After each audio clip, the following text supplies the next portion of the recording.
Shalom. Selamat pagi Bapak Ibu Saudara yang terkasih di dalam Tuhan Yesus. Saya mengucapkan selamat datang di dalam ibadah New Normal Gereja Isa Al-Masih Purwokerto, dan saya menganggap ini sebagai kesempatan yang baik yang tidak semua orang bisa mendapatkannya. Bapak Ibu Saudara, zaman sekarang ini yang namanya ibadah itu boleh dikatakan menjadi sesuatu yang semakin langka. Bahkan Bapak Ibu Saudara, memuji nama Tuhan pun diberikan batasan demi batasan. Maka Bapak Ibu Saudara, mumpung kita masih punya waktu, kita masih punya kesempatan, mari mau bersama-sama memakai kesempatan ini. Mari kita mau bersungguh-sungguh datang berbakti kepada Tuhan. Biarlah di luar sana Bapak Ibu Saudara, puji-pujian semakin jarang dinaikkan. Tapi dari tempat ini, dari gereja kita, biarlah puji-pujian yang memuliakan nama Tuhan terus berkumandang. Mari kita mau bangkit berdiri. Biar dari utara sampai selatan, dari barat sampai ke timur, nama Yesus terus disanjung tinggi.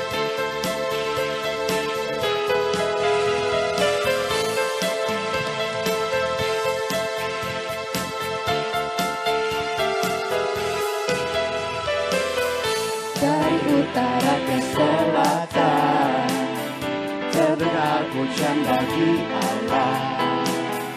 Dari barat sampai ke timur, nama Yesus disanjung tinggi. Dari pulau-pulau, lembah-lembah, gunung-gunung yang tinggi, kemuliaannya disaksikan, kemuliaannya disaksikan, kebesarannya diceritakan. Siapa namanya?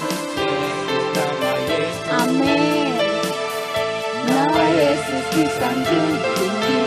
Dari pulau-pulau, lembah-lembah, gunung-gunung yang tinggi,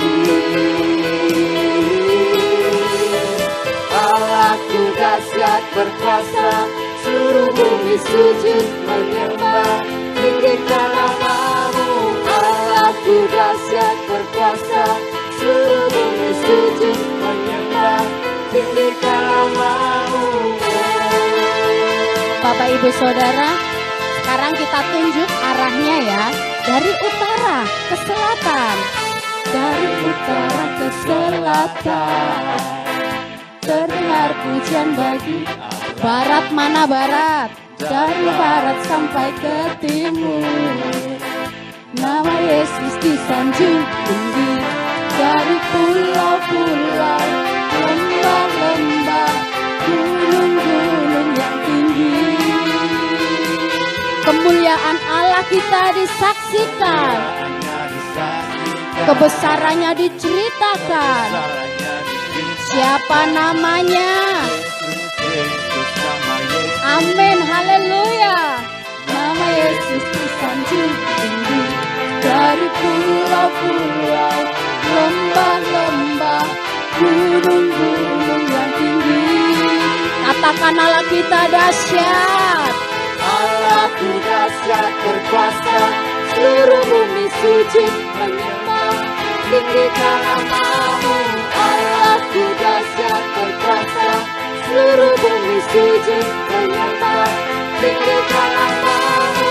Allahku dahsyat berkuasa, seluruh bumi sujud menyembah, tinggikan nama-Mu. Allahku dahsyat berkuasa, seluruh bumi sujud menyembah, tinggikan nama-Mu.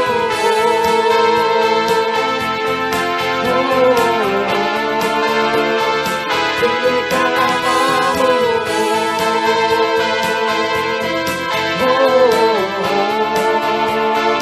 Tinggikan nama-Mu. Allahku dahsyat. Bapak Ibu Saudara, kita mau mengawali ibadah kita di dalam doa.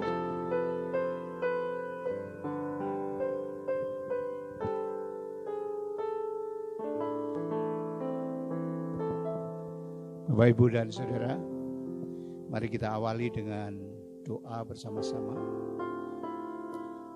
Bapa Surgawi, kami bersyukur di hadapan-Mu Karena sampai saat ini kami masih boleh menghadap ke hadirat-Mu. Dan Tuhan sudah melindungi kami, menyertai kami, bahkan menopang segenap hidup kami. Apapun yang terjadi kami percaya Tuhan tak pernah meninggalkan kami. Tuhan tidak pernah membiarkan kami. Kami adalah orang-orang yang Kau kasihi, yang Kau tebus, orang-orang yang telah Kau jadikan kerajaan dan imam-imam bagi Allah yang Maha Tinggi. Maka dari itu pagi ini kami berniat dengan satu hati ingin bersekutu dengan Engkau. Sebab Engkau telah mengatakan kepada kami, apabila 2-3 orang berkumpul dalam nama Yesus, Engkau hadir di tengah-tengahnya. Maka dari itu marilah Tuhan, Engkau sebagai pemimpin kami, sebagai kepala kami, hadir di tengah-tengah kami, mengerjakan setiap hati, menolong setiap kami sehingga setiap orang boleh memberi yang terbaik dalam hidupnya, mendapatkan apa yang terbaik dalam hidupnya. Kami mengusap syukur dan menyerahkan ibadah kami ke dalam tangan-Mu, sebab kami percaya segenap pertolongan yang kami alami saat ini datangnya hanyalah dari Tuhan Allah yang telah menciptakan langit dan bumi serta segala isinya. Biarlah turun atas kami sekalian anugerah, damai sejahtera dan sukacita di dalam nama Allah Bapa, di dalam nama Tuhan Yesus Kristus, dalam persekutuan dengan Tuhan Roh Kudus, menyertai dan memberkati ibadah kita pagi ini. Haleluya. Sama-sama kita katakan amin. Tuhan memberkati. Selamat beribadah.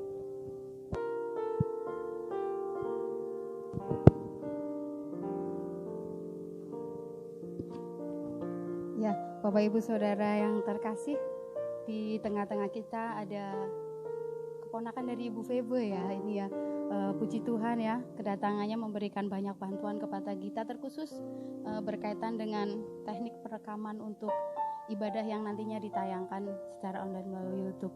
Ada peralatan-peralatan baru yang disumbangkan, sungguh itu berkat bagi gereja kita. Terima kasih Mas, terima kasih Mbak. Dan Bapak Ibu Saudara, saat kita merenungkan kembali perjalanan hidup kita Bapak Ibu Saudara, dari masa lalu sampai hari ini Bapak Ibu Saudara, ternyata kita boleh menemukan banyak sekali hal-hal yang terjadi di dalam kehidupan kita. Kadang itu merupakan hal yang menyenangkan, tapi banyak juga yang mengecewakan. Memang Bapak Ibu Saudara, ketika kita memandang hidup kita dengan mata jasmani kita, maka yang kita dapati adalah kekecewaan, yang kita dapati adalah kesia-siaan. Tapi kalau kita mau menggeser, kita mau memandang hidup kita dari mata rohani, maka yang tampak adalah perbuatan-perbuatan Tuhan yang heran dan juga ajaib dalam hidup kita. Kita mau naikkan pujian yang mengatakan ajaib, sungguh ajaib, kuasa Tuhan Yesus bagi kita semua.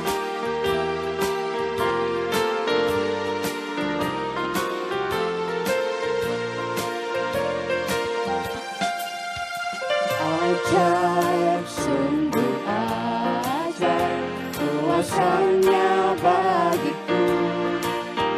Ajaib, sungguh ajaib, anugerahnya dalam hidupku. Ajaib, sungguh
yang heran dan ajaib di hidup kita.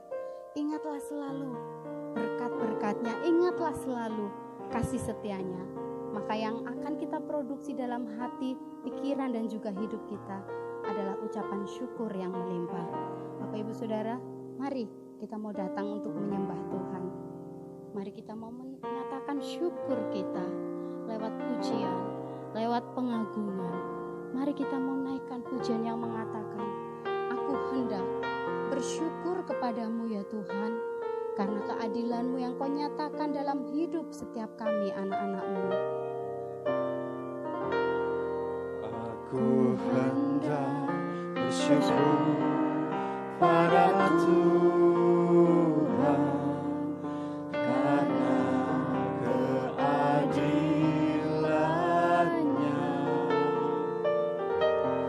dan bermazmur bagi nama Tuhan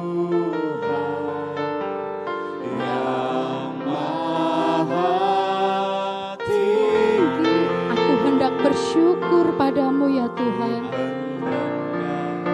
Bersyukur pada Tuhan karena keadilan-Nya dan bermazmur bagi nama Tuhan yang maha tinggi. Ya Tuhan, Tuhan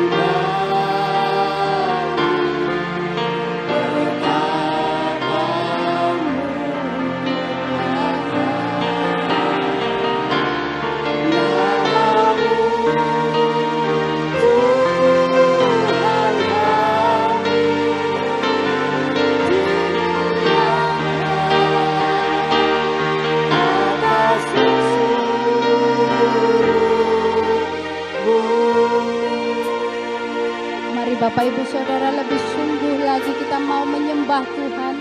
Lebih sungguh lagi kita mau mengucapkan syukur kita bagi Tuhan. Aku hendak bersyukur pada Tuhan karena keadilan-Nya. Kami mau bermazmur Tuhan bagi nama Tuhan yang maha tinggi. Ya Tuhan,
kita mau terus sembah Dia. Mari kita mau terus tinggikan Dia. Mari kita mau terus mengagungkan nama-Nya.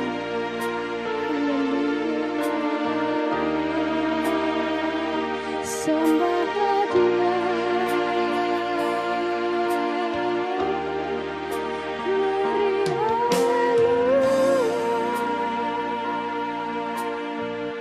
Yesus Tuhan, Engkau saja yang kami tinggikan,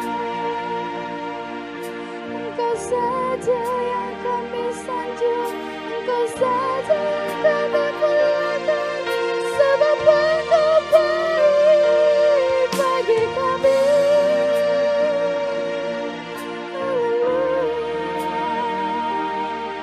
Terima kasih Tuhan, glory,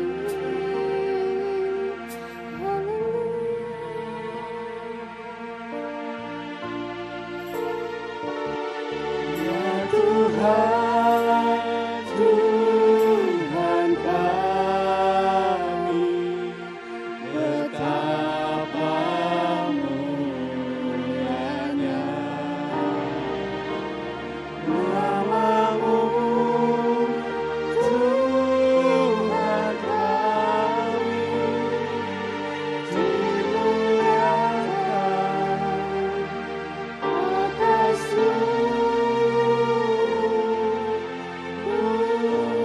Mari kita mau bangkit berdiri Bapak Ibu Saudara.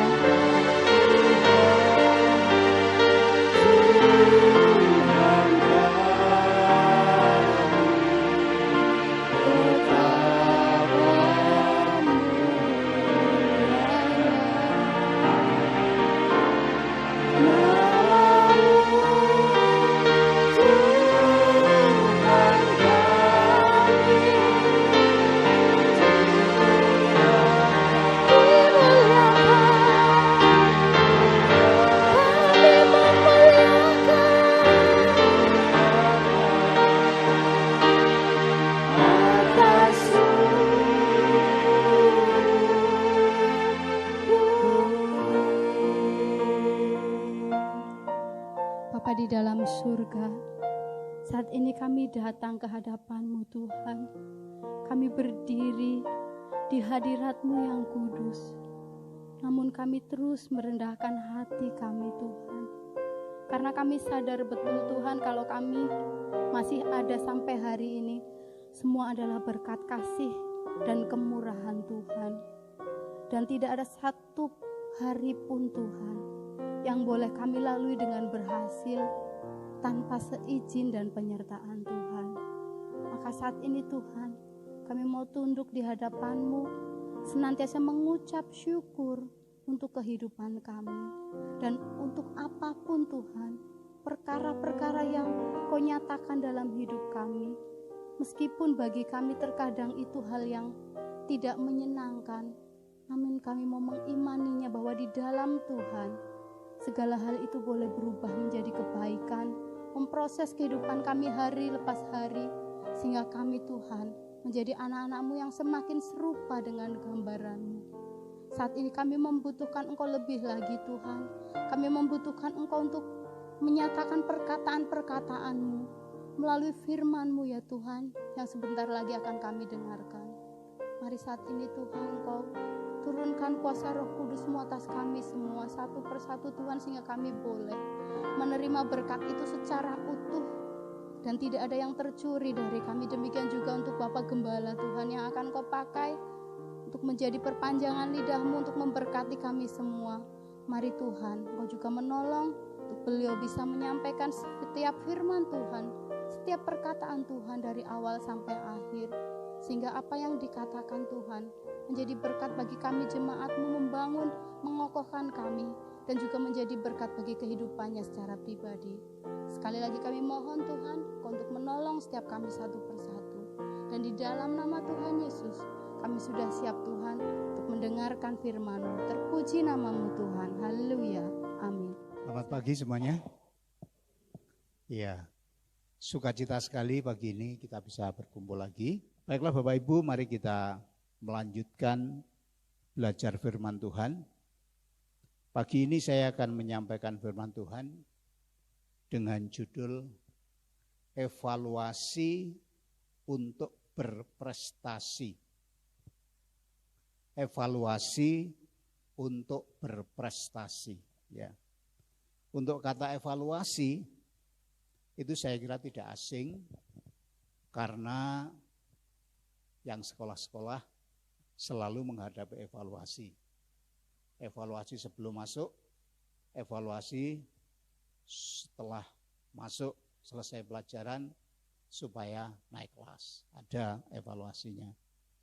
Bahkan sangat banyak evaluasi diberikan.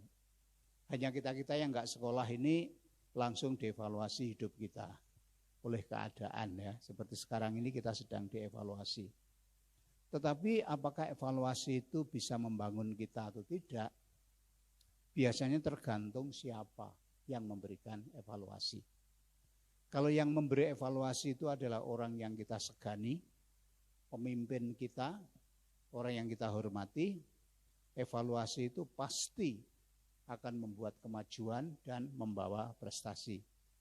Tapi kalau evaluasi itu diberikan oleh musuh kita, biasanya kita tidak mengabaikan, bahkan jengkel dengan evaluasi. Dan seringkali evaluasi itu bukan menjadi sebuah peningkat prestasi, meskipun kata-katanya itu dibungkus dengan kata-kata yang indah, seringkali evaluasi itu menjadi kritik yang menyakitkan. Tapi pagi ini saya mengajak kepada kita bahwa sebenarnya kita orang percaya itu diberikan evaluasi untuk kita bisa berprestasi dengan tujuan baik oleh pekerjaan Allah kita. Saya mengajak Bapak Ibu Saudara sekalian untuk belajar khotbah kedua dari kitab Wahyu, seperti yang saya ingin sampaikan, bahwa kita akan menjelajahi kitab Wahyu. Kenapa? Karena kitab Wahyu itu kitab yang paling sulit. Pendeta-pendeta yang saya dengar, khotbahnya kitab Wahyu itu hanya pasal 1, pasal 2, pasal 3. Pasal 4 sampai pasal 22 enggak berani mengkhotbahkan. Jadi jujur saja seringkali kitab Wahyu itu makanan yang keras. Ada yang mengatakan, wah ini isinya sulit dipahami, sehingga tidak tidak mau mempelajari. Kadang-kadang merasa bahwa oh ini isinya terlalu idealis atau terlalu fantastik sehingga nggak bisa dipahami. Tapi sebenarnya kunci dari kitab Wahyu itu seperti yang saya sampaikan kemarin, bahwa dalam pasal 1 ayat 19 itu dikatakan 3 sudut pandang. Yang pertama adalah apa yang kau lihat. Yohanes ditunjukkan surga yang terbuka, bagaimana pemandangan surga dan bumi itu terjadi, di mana Tuhan Yesus sebagai pusat daripada penglihatan kitab Wahyu itu. Lalu yang kedua adalah apa yang terjadi sekarang. Jadi sekarang ini apa yang sedang terjadi yang ditulis dalam pasal 2 dan 3 yang akan kita pelajari sekarang ini. 2 pasal cukup banyak, tetapi saya akan mengambilnya secara singkat. Lalu yang ketiga adalah bagian mulai dari pasal 4 sampai 22. Itu adalah bagian dikatakan apa yang akan terjadi. Nah, orang Kristen biasanya bingung. Saya ini harus bagaimana dengan kitab Wahyu? Kesalahan yang fatal adalah orang-orang Kristen menempatkan diri pada pasal 4 sampai pasal 22. Sehingga orang-orang Kristen merasa ngeri dengan kitab Wahyu. Masa ada bencana bertubi-tubi nggak habis-habis? Sepertiga dari bumi, sepertiga dari laut, sepertiga dari langit dihancurkan. Orang-orang ingin mati tapi nggak bisa mati. Ngeri sekali kan? Tetapi kalau kita melihat itu bukan bagian dari orang Kristen. Nah sekarang yang akan kita pelajari pasal 2 sampai pasal 3 isinya apa yang terjadi sekarang. Jadi intinya kita mengevaluasi Ini banyak yang mengkhotbahkan pasal 2 sampai 3. Tetapi saya memberikan judul secara khusus evaluasi untuk berprestasi. Saya mengajak Bapak Ibu Saudara memandang bahwa dalam pasal 2 dan pasal 3 ini Tuhan Yesus menunjukkan kepada kita sebagai seorang pelatih atlet, pelatih olahraga, seorang yang menjadi mentor bagi gereja-gereja. Nah, di dalam pasal 2 dan 3 itu isinya adalah surat kepada ketujuh jemaat. Mengapa ketujuh jemaat yang di Asia Kecil itu mendapatkan surat khusus? Karena mereka di bawah penggembalaan Bapak Pendeta Yohanes. Ya. Padahal ada jemaat lain, ada jemaat Filipi, jemaat Tesalonika, jemaat Korintus, tapi mereka enggak mendapat surat. Masanya juga sama, tahun-tahun itu juga, bahkan kota-kota itu sudah menjadi jemaat yang besar. Tetapi mengapa diberikan kepada 7 jemaat saja yang ada di Asia Kecil? Karena 7 jemaat itu ada dalam wilayah penggembalaan Bapak Pendeta Yohanes. Sehingga firman Tuhan ini berkaitan dengan apa yang ada. Dan angka 7 itu angka yang sempurna, bisa mewakili semua jemaat. Bagian pertama kita melihat bahwa bagaimana evaluasi itu bisa meningkatkan prestasi. Karena evaluasi itu diberikan oleh seorang pelatih yang terampil. Yesus menyatakan dirinya sebagai seorang pelatih yang terampil. Kalau kita membaca pasal 2 sampai pasal 3, setiap surat dimulai, Yesus selalu mengenalkan diri. Setiap surat dimulai, Yesus selalu mengenalkan diri. Misalnya kita melihat di dalam pasal 2 ayat 1.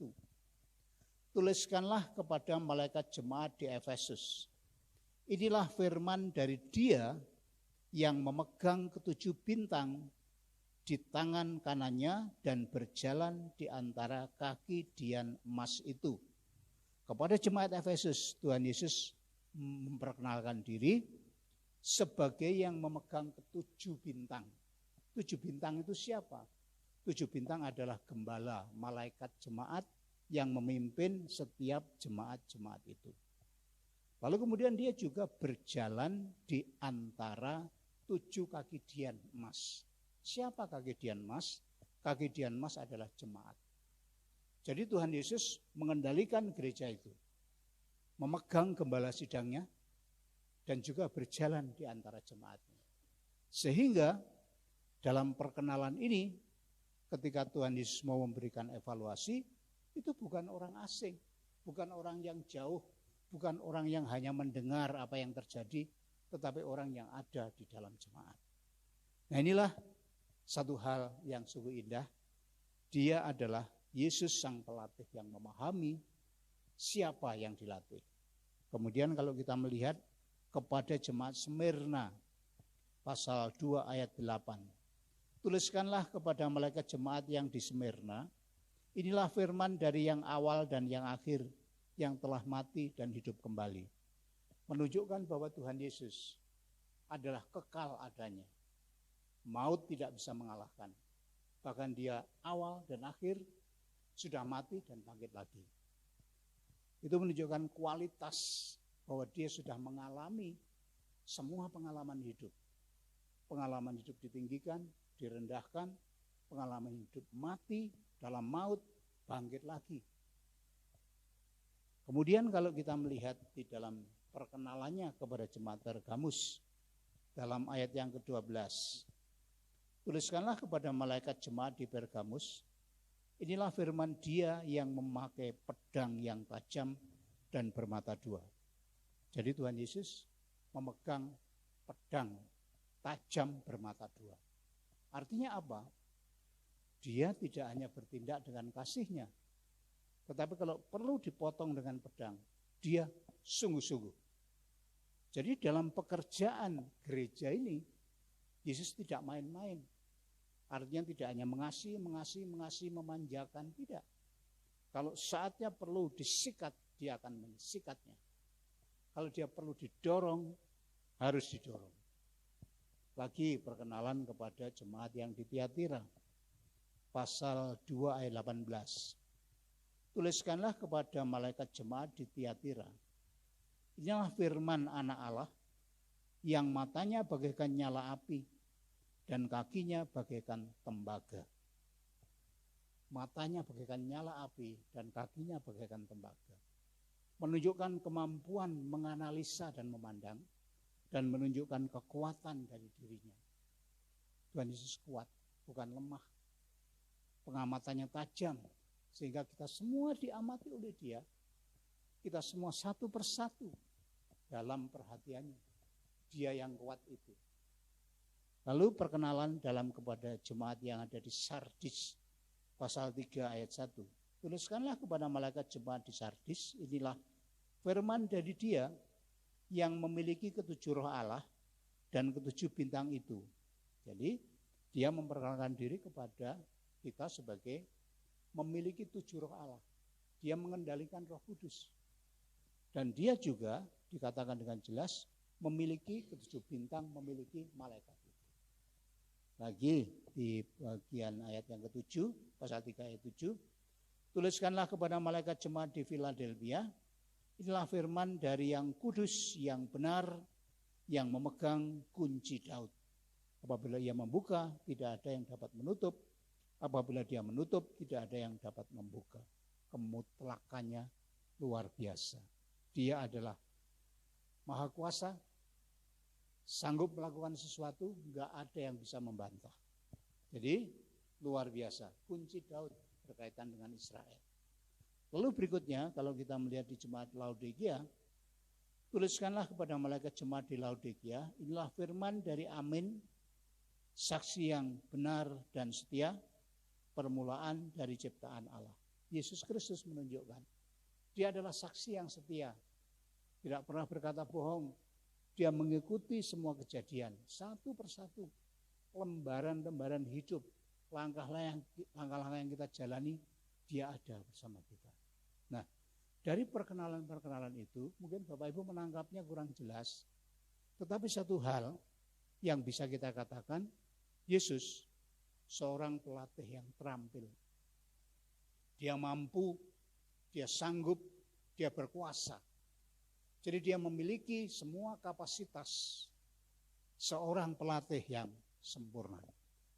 Jadi ketika kita ada di hadapannya, kita itu bagaikan atlet yang berada dalam bimbingannya. Apa ada seorang pelatih yang menginginkan atletnya itu DO, atletnya itu tidak bisa ikut lomba, atletnya itu tidak menang? Enggak ada. Jadi kita rindu bahwa siapa yang kita latih itu yang menjadi nomor 1. Setiap ikut lomba nomor 1, ikut lomba nomor 1 dimanapun. Kalau enggak nomor 1 kita rasanya ya nomor 2 lumayan lah ya. Kemarin Gwen nomor 2 lomba Agustusan. Kita lihat anak yang kecil itu nomor 2. Nah kita senang. Padahal ada banyak yang lain yang tidak bernomor, gitu, enggak ada urutannya. Jadi mendapatkan nomor itu sungguh-sungguh sangat penting. Dan ketika kita bisa berprestasi, tentu yang sangat berperanan adalah siapa yang melatih, siapa yang menolong, siapa yang memampukan. Dengan demikian kita memandang sekarang ini, kita sebagai orang Kristen, bukan orang Kristen yang sembarangan. Bukan orang Kristen yang dibiarkan, tapi pelatih kita, Yesus Kristus, seorang pelatih yang terampil menyelidiki kekuatan demi kekuatan. Jadi 7 jemaat itu sebenarnya adalah 7 jemaat dalam penggembalaan Yohanes, tetapi Tuhan Yesus menunjukkan dari 7 kasus itu untuk melihat setiap bagian-bagian dalam kehidupan orang Kristen. Itu yang terjadi sekarang. Sehingga ketika kita mengenal kembali perkenalan siapa Yesus seorang pelatih yang terampil itu, seperti dalam pasal yang ke-1, kita menjadi nyaman. Jadi kunci kemenangan kita adalah tergantung dari seorang pelatih. Lihat saudara, sepak bola Indonesia, yang tadinya dari 350 juta orang hanya memilih orang 11 saja, nggak pernah memenangkan, nggak pernah mengalahkan Malaysia. Yang dikalahkan tuh Brunei gitu, negara yang lebih penduduknya itu 5 juta aja nggak ada. 350 juta mencari orang 11 supaya menang dalam pertandingan sepak bola. Nggak pernah muncul di Piala Dunia, ya nggak pernah muncul. Kenapa? Karena pelatihnya. Ketika menteri yang baru mengambil seorang pelatih dari Inggris, pelatih dari Jerman, langsung ini bisa menjadi juara AFP. Jadi kemenangan itu hampir tergantung mutlak kepada pelatihnya. Siapa yang melatih, keterampilan melatih, kehebatan sang pelatih menentukan kemenangan daripada atlet yang dilatihnya. Demikian kita diperkenalkan kepada sebuah pernyataan dalam pasal 2 dan 3 ini. Yesus tidak sembarang orang. Tidak hanya orang yang mati di kayu salib. Tidak hanya orang yang lahir sebagai bayi 2000 tahun lalu. Tetapi Yesus sekarang sebagai pelatih orang-orang Kristen. Makanya kalau kita mengalami kehidupan di dalam dunia ini, sekarang ini, apa kehidupan kita? Kesulitan apa yang kita hadapi? Mari kita memandang kepada pelatih kita. Siapa? Tuhan Yesus. Puji Tuhan. Jadi saya ingin menekankan kembali, selain di pasal 1 perkenalan itu diberikan semuanya, kepada setiap jemaat diperkenalkan lagi. Mengapa 2 kali diperkenalkan? Mengapa berkali-kali disebutkan? Karena supaya orang Kristen mengenal siapa pelatihnya. Jadi dalam hidup kita, kalau kita mengalami hidup yang sulit, yang susah, yang berat, kita bisa memandang siapa pelatihmu. Siapa yang menolong hidupmu. Siapa yang mengarahkan hidupmu. Siapa yang memberikan kekuatan pada otot rohanimu. Kesanggupan memandang kepada hal-hal yang penting, yang baik dalam hidup ini adalah Yesus. Sekarang dia pelatih kita. Lalu yang kedua, kita melihat pelatih yang terampil itu memberi evaluasi. Tentu evaluasi yang diberikan oleh Yesus bukan karena evaluasi dia iri hati, dia ingin menjatuhkan kita atau ingin menyingkirkan kita. Tetapi evaluasi itu adalah evaluasi yang jitu melihat keberadaan kita, kekuatan kita, kelemahan kita, kebiasaan kita, sehingga itu semua membuat kita bisa berprestasi. Evaluasi apa yang kita lihat? Ternyata dari ke-7 jemaat itu, dari pengawasan Yesus, ada bagian-bagian yang perlu kita selidiki juga. Yang pertama, yaitu apa yang terjadi di dalam jemaat Efesus. Dia mengamati jemaat Efesus dari awal, dia mengamati sampai pada waktu surat diberikan. Dalam pasal 2 ayat 4. Kita akan membaca bersama-sama ya, supaya tidak ngantuk. Pasal 2 ayat 4. Ya. 1, 2, 3. Namun demikian aku mencela engkau karena engkau telah meninggalkan kasihmu yang semula. Apa yang terjadi dalam jemaat Efesus? Engkau telah meninggalkan kasihmu yang semula. Ketika kita percaya kepada Tuhan Yesus, memulai hidup Kristen ini punya kasih yang meluap-luap. Karena kita diampuni, karena kita tidak dituntut segala dosa kita dijadikan nol di dalam Tuhan.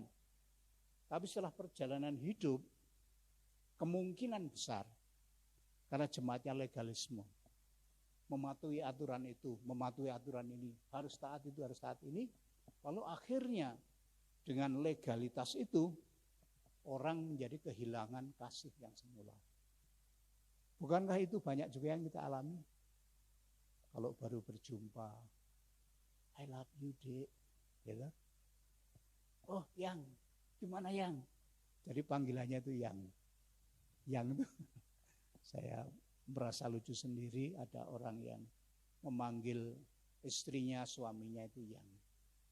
Tetapi di luar dugaan beberapa saat berikutnya ternyata orang itu menjengkelkan sekali.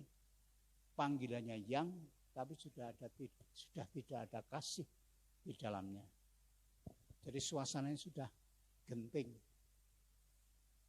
Komunikasinya itu sudah di nada-nada tinggi, enggak di nada-nada rendah lagi. Nah, Bapak Ibu tahu sendirilah. Jadi, apa yang menjadi persoalan? Jemaat Efesus adalah jemaat yang meninggalkan kasih mula-mula. Artinya dia sudah kehilangan sesuatu yang hakiki sebagai orang Kristen. Tuhan Yesus berkata apa? Sebagai tanda kita murid-muridnya, adalah kita saling mengasihi. Kasihilah musuhmu. Musuh saja harus dikasihi. Apalagi kita sesama orang percaya, haruslah kita kembali kepada kasih yang mula-mula. Dia menilai, dia mengevaluasi bahwa jemaat yang ada di Efesus kehilangan kasih mula-mula. Meninggalkan kasih mula-mula. Terus yang berikutnya ada 2 jemaat yang dievaluasi dengan evaluasi yang menyedihkan juga, yaitu jemaat di Pergamus dan jemaat di Tiatira. Ayat 14, pasal 2 ayat 14.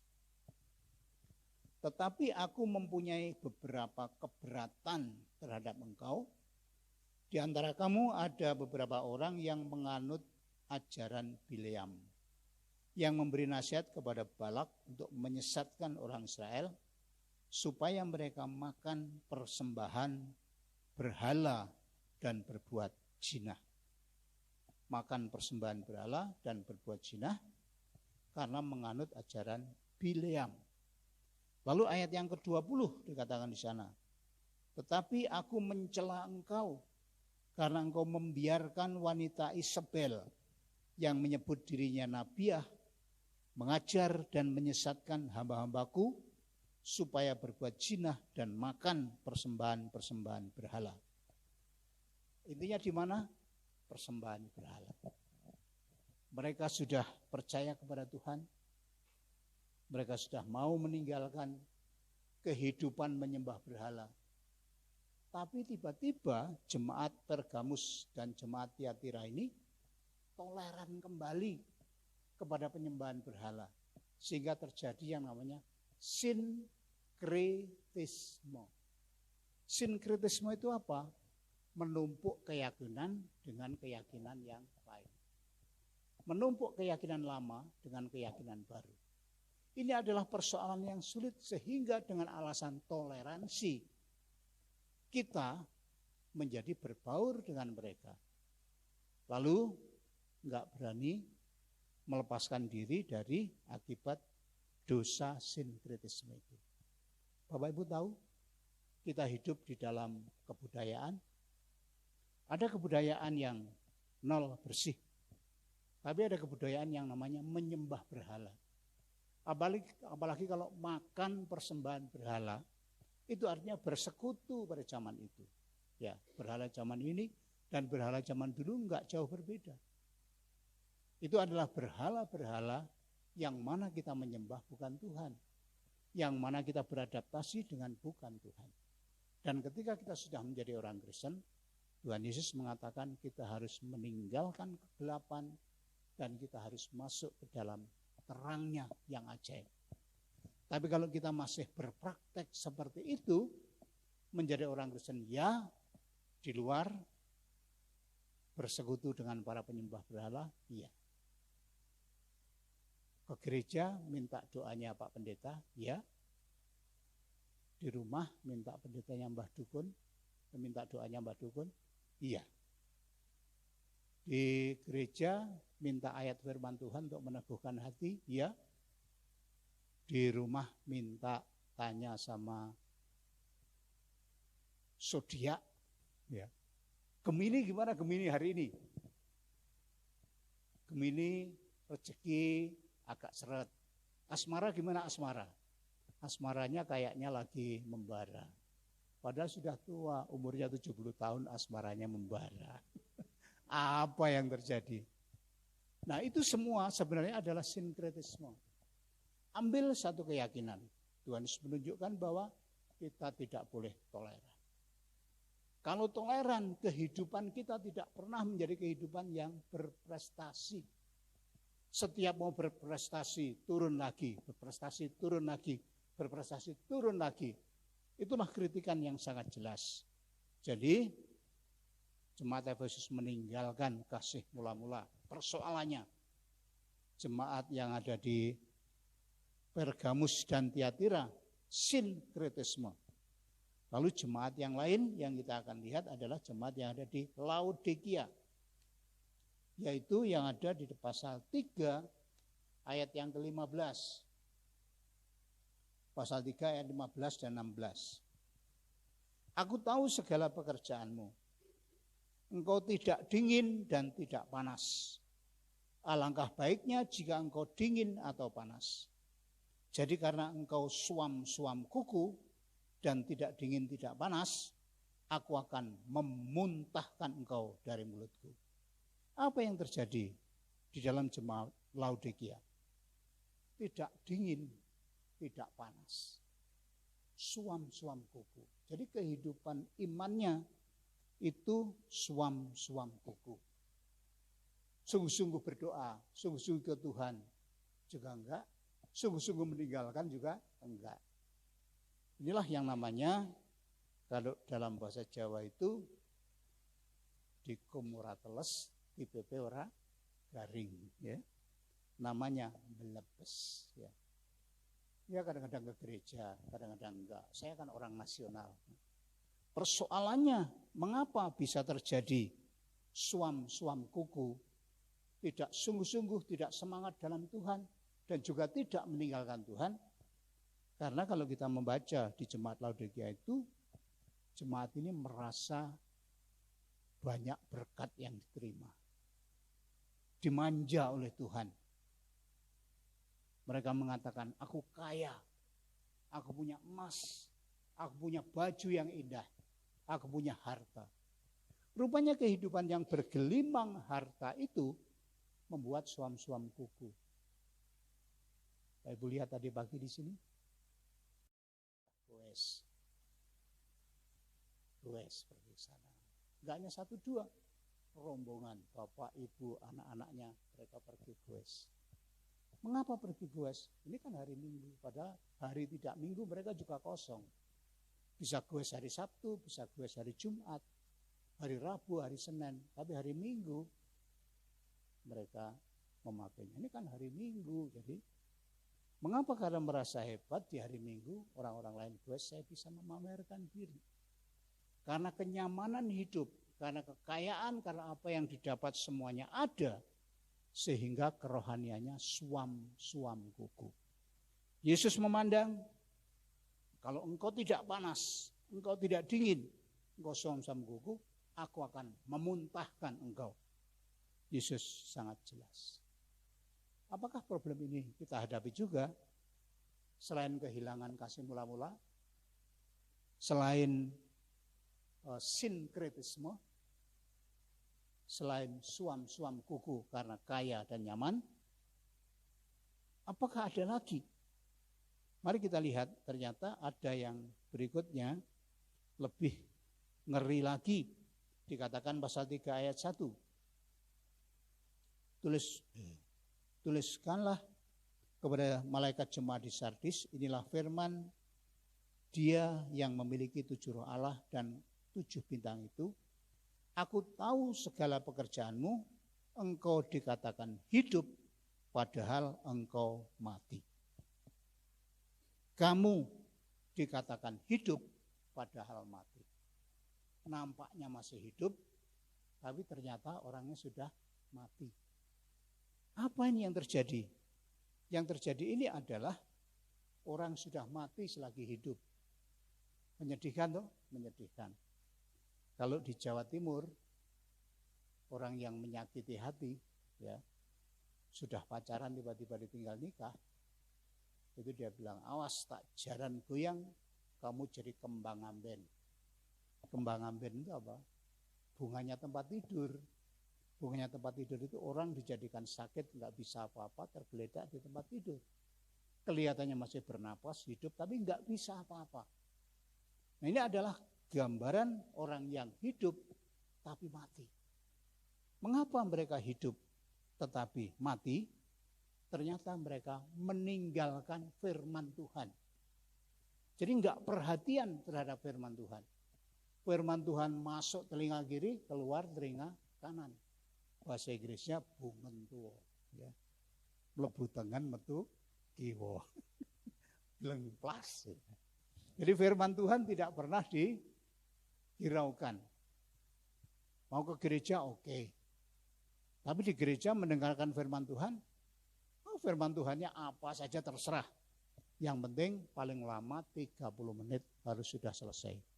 Kalau lebih dari 30 menit tak tinggal pulang. Nah, isinya firman Tuhan apa? Enggak masalah. Mau pedes, mau asin, mau gurih silahkan. Mau dibakar, mau dipanggang, mau digoreng silahkan. Atau mau mentah silahkan boleh. Yang penting 30 menit selesai. Isinya apa? Enggak peduli. Nah, ternyata sama Tuhan Yesus dikatakan, orang yang seperti ini masih hidup, masih bernafas, tapi hakikatnya mati. Nah, jadi dari pilihan-pilihan itu, apa sebenarnya yang terjadi dalam hidup kita? Itulah yang terjadi sekarang ini di dalam gereja. Ada gereja yang aktif belajar sampai semua jemaatnya itu doktor-doktor.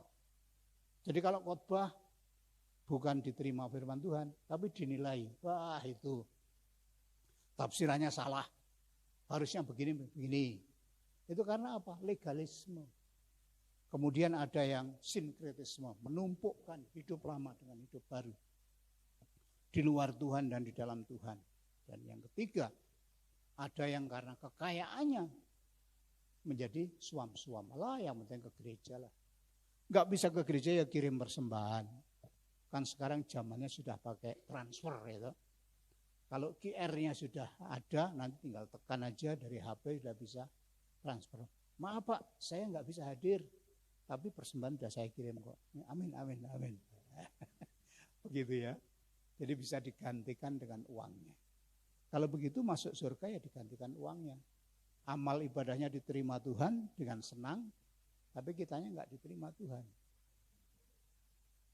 Kitanya nggak memperhatikan firman Tuhan, bahkan dikatakan masih hidup tapi mati. Ini adalah kritikan yang dilihat oleh Yesus pelatih yang terampil yang terjadi dalam kehidupan umatnya zaman sekarang ini.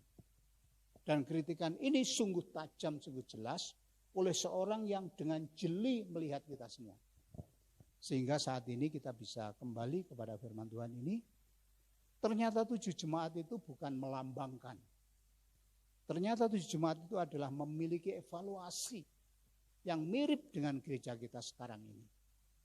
Gereja masih berjalan sampai sekarang dan kita dievaluasi oleh Tuhan. Kita bisa mengevaluasi diri sendiri, saya sedang menderita apa. Lalu kalau saya menemukan evaluasi diri saya bisa bangkit.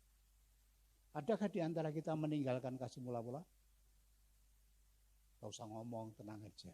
Tapi bilang, iya ya aku. Adakah di antara kita yang sinkretisme? Mbah Dukun oke, Pak Pendeta ya oke. Ada yang seperti itu? Gak usah ngomong, diam aja. Oh itu aku. Tenang saja ya. Atau ada yang dijadikan kembang amben. Nampaknya hidup masih bernafas, tapi sudah mati. Karena enggak memperhatikan firman Tuhan. Atau mungkin karena mengandalkan kekayaannya lalu berkata, semuanya gampang. Nah, evaluasi ini diberikan Tuhan Yesus kepada ketujuh jemaat yang juga diarahkan kepada kita supaya kita mengenali masalah kita. Tapi yang paling aneh ada 2 jemaat yang tidak ada evaluasinya, yang tidak ada evaluasi negatifnya, yaitu yang ada di Smyrna. Pasal 2 ayat 9 dikatakan begini. Aku tahu kesusahanmu dan kemiskinanmu, namun engkau kaya, dan fitnah mereka yang menyebut dirinya orang Yahudi, tetapi yang sebenarnya tidak demikian. Sebaliknya mereka adalah jemaah iblis. Aku tahu kesusahanmu, Aku tahu kemiskinanmu, namun engkau kaya. Jadi jemaat Smyrna mengalami kemiskinan, mengalami penderitaan, mengalami fitnah. Sedih sekali, kemiskinan melarat, mau makan itu susah. Dan mengalami penderitaan yang menyedihkan. Dikatakan dengan jelas, kesusahanmu, susah karena difitnah, susah karena apa. Itu orang Kristen yang sungguh-sungguh menderita. Nah ini orang yang menderita ini ternyata di mata Tuhan Yesus kok malah baik, gak ada evaluasinya, gak ada kesalahannya. Rupanya kesimpulan saya adalah penderitaan itu menjaga kemurnian iman. Amin. Jadi Tuhan suka kita menderita, betul? Ya. Tuhan membuat kita ingat penderitaan itu seperti sekarang ini. Mau pergi nggak bebas, harus pakai masker, harus cuci tangan, harus menjaga jarak. Menderita sungguh-sungguh. Tapi ternyata ketika orang-orang itu yang merasakan kemiskinan, penderitaan dan fitnah, mereka adalah orang-orang yang bagus dalam iman. Yesus seolah-olah mengatakan, jempol kamu, jempolnya nggak hanya satu, jempol dua, jempol tiga, ada jempol kakinya. Mengapa? Penderitaan itu membuat kita rohani di hadapan Tuhan. Amin. Agak sedih tapi percayalah. Yang diinginkan Tuhan supaya kita sungguh-sungguh. Lalu yang kedua ada jemaat di Philadelphia. Aku tahu segala pekerjaanmu, pasal 3 ayat 8. Lihatlah, aku membuka pintu bagimu yang tidak dapat ditutup seorang pun. Aku tahu bahwa kekuatanmu tidak seberapa. Namun engkau menuruti firmanku dan engkau tidak menyangkal namaku. Aku tahu kekuatanmu tidak seberapa. Kamu kecil, kamu lemah. Tetapi engkau menuruti firmanku sehingga engkau menjadi saksi yang setia. Jadi rupanya selain kita miskin, melarat dan menderita di fitnah, juga ketika kita memegang firman membuat kita kuat. Jadi dari dua jemaat Smyrna dan Philadelphia kita sudah mendapat pelajaran bahwa siapa yang bisa berkenan kepada Tuhan itu tidak perlulah kita menjadi miskin, tidak perlulah kita menjadi menderita, tidak perlulah kita menjadi orang-orang yang lemah, tetapi memegang firman Tuhan, menjadi saksi yang setia, kita menjadi orang yang benar dan lurus di hadapan Tuhan. Itulah evaluasi-evaluasi yang kita dapat lihat. Jadi Bapak Ibu kalau lupa boleh membaca kembali. Kalau lupa nggak mencatat, nanti Mbak Elis keluarkan catatan di minggu depan. Atau masih kalau lupa lagi, ini Mbak Rebecca dengan cara baru siarannya, bukalah di YouTube berkali-kali. Jangan hanya sekali yang di-setel puji-pujiannya Bu Ida terus, itu pas firman Tuhan nggak dilihat. Jangan. Jadi lihatlah semuanya, nggak apa-apa. Daripada nonton campur sari gitu, hu ya, lebih baik nonton YouTube. Amin. Nontonlah YouTube. Di-setel 2 kali, 3 kali nggak apa-apa. Berbagilah kepada teman. Maksudnya, aduh aku kok susah sekali ya. Berbagilah link YouTube-nya Gia Purwokerto. Dia akan diberkati dengan firman Tuhan. Sepi-sepi sendiri malam nggak ada kegiatan, nonton YouTube. Dan ditonton ibadah. Jangan menonton kakek Sugiono ya. Ada yang tahu? Puji Tuhan kalau nggak tahu. Tapi kalau tahu berbahaya. Itu adalah hiburan yang beracun ya. Jadi kembali lagi kita melihat ke sini bahwa evaluasi itu sungguh-sungguh evaluasi yang akurat. Mungkin mengena ke hati kita, jangan menghindar.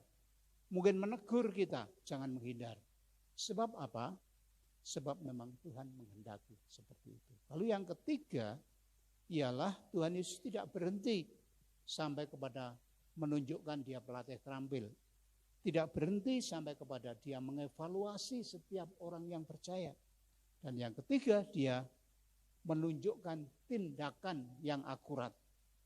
tindakan yang akurat itu adalah tindakan yang ekstrim, tindakan yang benar. Kelima jemaat, Tuhan Yesus mengatakan, karena yang dua nggak ada kritikan, yang lima itu satu tindakan yang sangat jelas. Saya akan membacakan, dikatakan di sana, pasal 2 ayat 5, sebab itu ingatlah betapa dalamnya engkau telah jatuh, bertobatlah dan lakukanlah lagi apa yang semula engkau lakukan. Pasal 2 ayat 16, sebab itu bertobatlah. Jika tidak demikian, aku segera datang kepadamu dan aku akan memerangi mereka dengan pedang yang di mulutku ini. Pasal 2 ayat 21, dan aku telah memberikan dia waktu untuk bertobat, tetapi ia tidak mau bertobat dari zinahnya. Sinkritis semua. Pasal 3 ayat 3, karena itu ingatlah bagaimana engkau telah menerima dan mendengarnya, turutilah itu dan bertobatlah. Karena jika engkau tidak berjaga-jaga, aku akan datang seperti pencuri, dan engkau tidak tahu pada waktu manakah aku tiba-tiba datang kepadamu. Lalu yang terakhir dikatakan pasal 3 ayat 19, barang siapa ku kasihi, ia ku tegur, ia ku hajar. Sebab itu relakanlah hatimu dan bertobatlah. Apa tindakan yang harus diambil? Satu kata, bertobatlah. Mari kita katakan bersama-sama, bertobatlah. Saudara mau bertobat? Bukan soto babat, tapi betul-betul bertobat. Bukan tobat, bukan tomat. Betul-betul bertobat. Bertobat itu adalah menyadari kesalahan. Bertobat itu menolak dosa itu. Bertobat itu kembali melakukan apa yang benar di dalam Tuhan. Jadi makna dari evaluasi itu adalah bukan untuk menjatuhkan kita, bukan untuk menghancurkan kita, tetapi untuk menunjukkan di mana kita harus bangkit, di mana kita harus tegak berdiri. Jadi jemaat punya pelatih yang baik, jemaat punya Roh Kudus yang menolong, jemaat punya bintang malaikat jemaat, yaitu punya gembala sidang yang menjadi pembimbing. Ada pelatih, penolong, dan pembimbing. Sehingga kita punya telinga untuk mendengar, punya hati untuk memahami, dan punya langkah untuk bangkit kembali. Amin. Tuhan memberkati. Saya undang pemimpin pujian, pemain musik. Mari kita sambut firman Tuhan ini dengan sebuah pujian yang mengatakan, dari semula Tuhan telah memilih kita untuk menjadikan kita baik di hadapannya. Jangan biarkan menuju arah yang salah, dan jangan biarkan kita jatuh terlantar. Tapi Tuhan peduli kepada kita. Dia pelatih, dia mengevaluasi, dan menunjukkan bagaimana kita harus bangkit.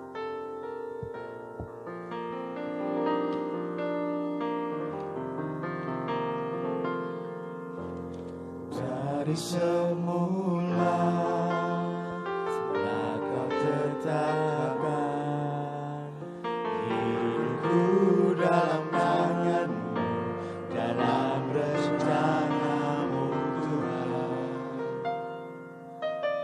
Rencana indah telah kau siapkan bagi masa depanku yang penuh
kitab Wahyu, apa yang terjadi sekarang.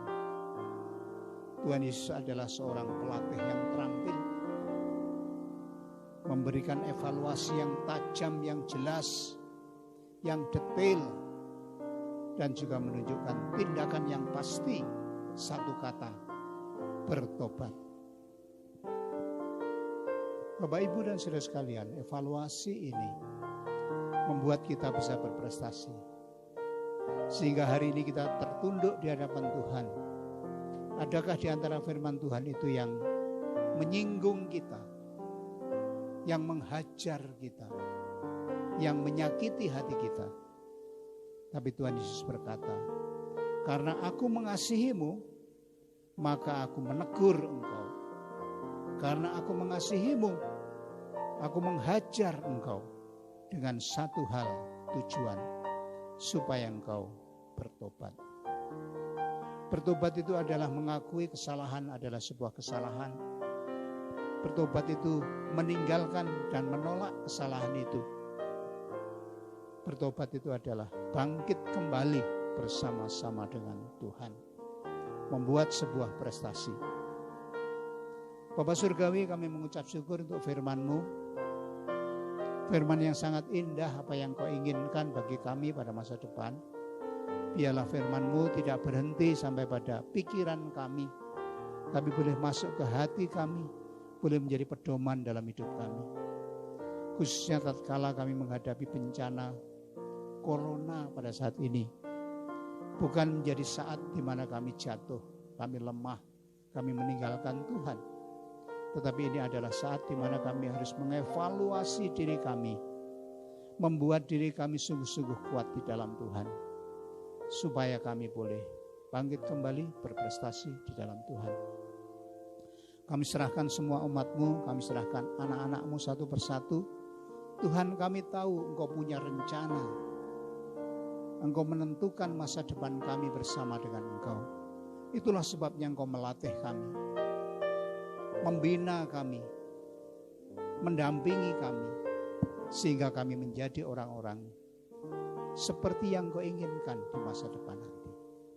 Terima kasih Tuhan Yesus, kami serahkan satu persatu ke dalam tangan-Mu, anak-anak-Mu, baik yang hadir di tempat ini sekarang ini, maupun yang mendengarkan lewat YouTube. Kiranya Kau berkati dengan firman Tuhan kitab Wahyu ini, sehingga kami bersemangat, bergairah kembali seperti yang firman Tuhan katakan. Kami mengucap syukur menerima semua firman Tuhan ini di dalam nama Tuhan Yesus. Haleluya. Amin. Terima kasih untuk ibadah kami pagi ini. Apa yang terjadi sepanjang ibadah ini kiranya boleh mendorong kami, boleh mendukung kami untuk serius dalam Tuhan. Karena Tuhan punya rencana dalam hidup kami. Sebentar kami akan pulang. Iring di dalam perjalanan pulang, tibakan di rumah dengan selamat. Dan berkati setiap orang di antara kami ya Tuhan. Kau ulurkan tangan-Mu supaya kami dipenuhkan berkat jasmani, berkat rohani, dan juga penyertaan secara nyata. Kami berdoa untuk setiap pekerjaan yang dijalankan anak-anak-Mu, apapun pekerjaan itu. Mari kiranya Tuhan menolong. Tuhan memimpin sehingga pekerjaan-pekerjaan itu boleh berjalan dengan baik. Bahkan berhasil semakin maju di dalam Tuhan. Adik-adik kami yang masih sekolah mengalami kesulitan-kesulitan yang luar biasa. Orang-orang tua yang membimbing anak-anaknya sekolah juga mengalami kesulitan dan kekurangan. Mari Tuhan ulurkan tangan-Mu, tidak menjadi alasan bagi kami untuk mundur dari kekurangan-kekurangan itu. Tetapi biarlah kami menyiasatinya. Kami menghadapinya bersama-sama dengan Tuhan, supaya kami menjadi orang yang tangguh, orang yang setia, orang yang bisa menjalani dengan baik. Kami berdoa untuk setiap rumah tangga ya Bapa. Lawatlah kami dalam rumah tangga kami. Berkati dengan makanan, minuman. Berkatilah dengan kesehatan selalu dimanapun anak-anak-Mu berada. Berikanlah perlindungan-Mu supaya tidak tercemar oleh apa yang ada di dalam dunia ini. Dan berikanlah keamanan dimanapun kami berada. Terima kasih Bapak, kami bersyukur Engkau baik bagi kami. Kami menyerahkan setiap rupiah-rupiah yang kami persembahkan di hadapan-Mu. Kiranya Kau memberkati setiap rupiah ini dan memberkati orang-orang yang mempersembahkan dan Kau mengembalikan dengan berlipat kali ganda apa yang telah dikorbankan bagi Tuhan. Terima kasih Bapak, pimpinlah dalam perjalanan pulang, tibakan di rumah dengan selamat, dan berkatilah minggu ini supaya menjadi minggu sukacita, minggu bergembira, minggu penuh damai sejahtera bersama dengan Tuhan. Demikianlah doa kami serahkan dalam nama Tuhan Yesus. Bapak, Ibu, dan saudara yang kekasih, sebelum undur diri dari rumah Tuhan, terimalah berkat-berkat-Nya. Tuhan memberkatimu, Tuhan menyinarimu dengan wajah-Nya. Tuhan menyertai perjalanan hidupmu dengan shalom, dengan damai sejahtera. Maka dari itu pulanglah dengan membawa damai sejahtera, sukacita, kasih karunia. Di dalam nama Allah Bapa, dalam nama Tuhan Yesus Kristus, dalam persekutuan dengan Tuhan Roh Kudus, menyertai memberkati Bapak Ibu Saudara sekalian hari demi hari, langkah demi langkah, sampai Tuhan Yesus menyambut kita sebagai salah-salahnya pada kedatangan yang kedua. Terimalah semua berkat-berkat ini dalam nama Tuhan Yesus. Haleluya. Amin. Bapak terima kasih.